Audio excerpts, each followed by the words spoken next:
Weak hatchling neglected by its dragon mom with a broken wing, until the human little girl saved it.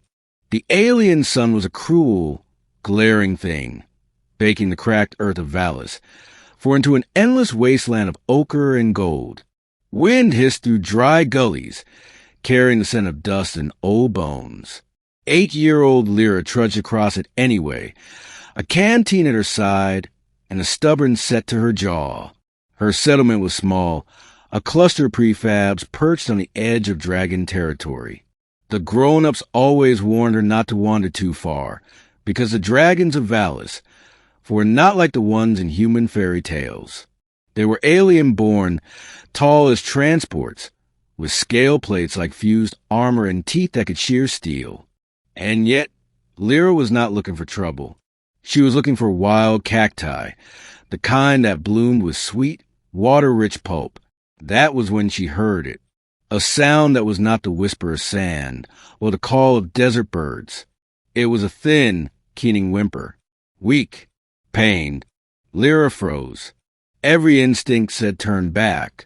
The sound was unmistakably dragon, a young one, and where there was a hatchling, there was always a mother. But minutes passed. The sound did not change, except for growing softer, weaker. Her feet moved before her mind caught up. She followed the sound to a half-buried dune where the wind had piled drifts high against a jagged rock outcropping. And there, wedged in the shade, she saw it.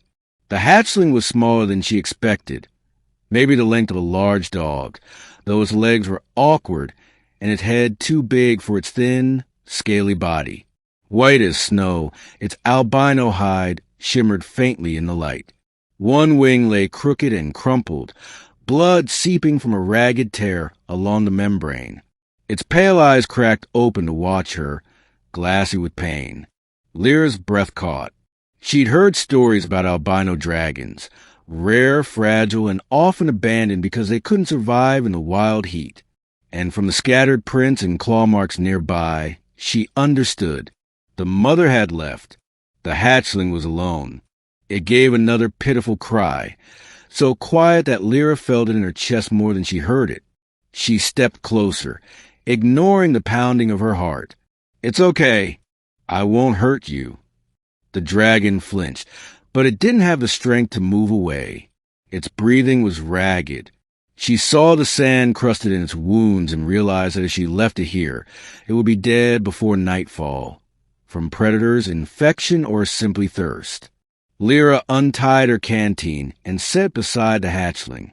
She didn't know if it would drink, but when she tipped the mouth of it toward its jaw, a long tongue flicked out and lapped greedily.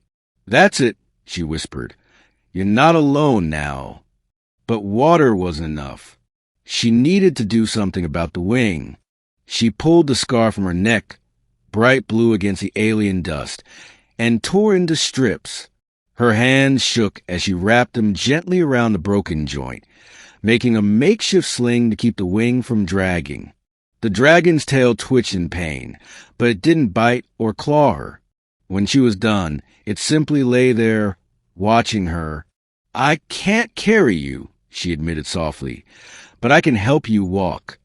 It took nearly an hour to coax the hatchling toward the settlement. She kept glancing at the sky, terrified that its mother might return, or that one of the desert's other predators might take interest. But the dragon followed, step by limping step, until the low outlines of the human shelters came into view. The people of the settlement reacted with alarm. "Lyra, what in the black void are you doing?" shouted one of the farmers, dropping his tools as a little girl walked into camp with the limping alien beast. "It's hurt," she said fiercely. "We can't leave out there." Several men grabbed rifles, but Lyra stood in front of the hatchling, arms out. "No, it's just a baby." Her father arrived, breathless from running. He took in the scene, his eyes darting between his daughter and the dragon. "Lyra, that thing could grow to the size of a skimmer ship. Its kind doesn't bond with humans." "It doesn't have to bond," Lyra shot back. "It just has to live." The silence stretched. Finally, Her father exhaled, rubbing a hand over his face. Fine, but if we do this, we do in the shed. And if it shows any sign of aggression. It won't, she said without a shred of doubt. The days that followed were not easy. The hatchling refused most human food until Lyra figured out that it liked the meat of sand lizards. She caught them herself, roasting them lightly over a fire before tearing them into pieces small enough for it to eat. She cleaned its wing every day with boiled water, grinding desert herbs into a paste to fight infection. The dragon hissed and squirmed during the process, but it never once snapped at her. At night, she lay beside on the shed's dusty floor, listening to the strange, rumbling purr that came from its chest when it slept. Weeks passed, and the hatchling's strength returned. Its wing, though still scarred, began to flex again. The once glassy eyes were now alert and curious. It followed her everywhere. Some of the settlers muttered that this was dangerous, but others began to notice something strange. The predators that sometimes circled the camp, long-legged carrion birds, sand wolves, even other dragons, stayed far away now. The albino hatchling hissed at them, and they fled. One evening, as the sun bled red over the horizon, Lyra's father found her sitting outside with the dragon's head resting in her lap. You know, he said quietly, in most places in the galaxy, people pay fortunes to see a white dragon, and you've got one here, practically calling you its mother. Lyra smiled faintly. It's not about that. I just didn't want to die alone. Her father looked at her for a long time before nodding. You've got more courage than most soldiers I knew. The next morning, a shadow passed over the camp. The settlers froze. It was another dragon, massive, dark-scaled, circling low. The albino hatchling stiffened beside Lyra, then let out a cry so loud it rattled the shed walls. The big dragon landed in a cloud of dust. Lyra's heart pounded. She had no illusions. If this was a mother, she might kill everyone to get her offspring back. The albino limped forward.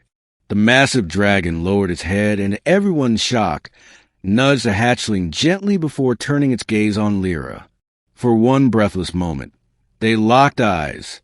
The weight of an ancient, alien intelligence pressed down on her.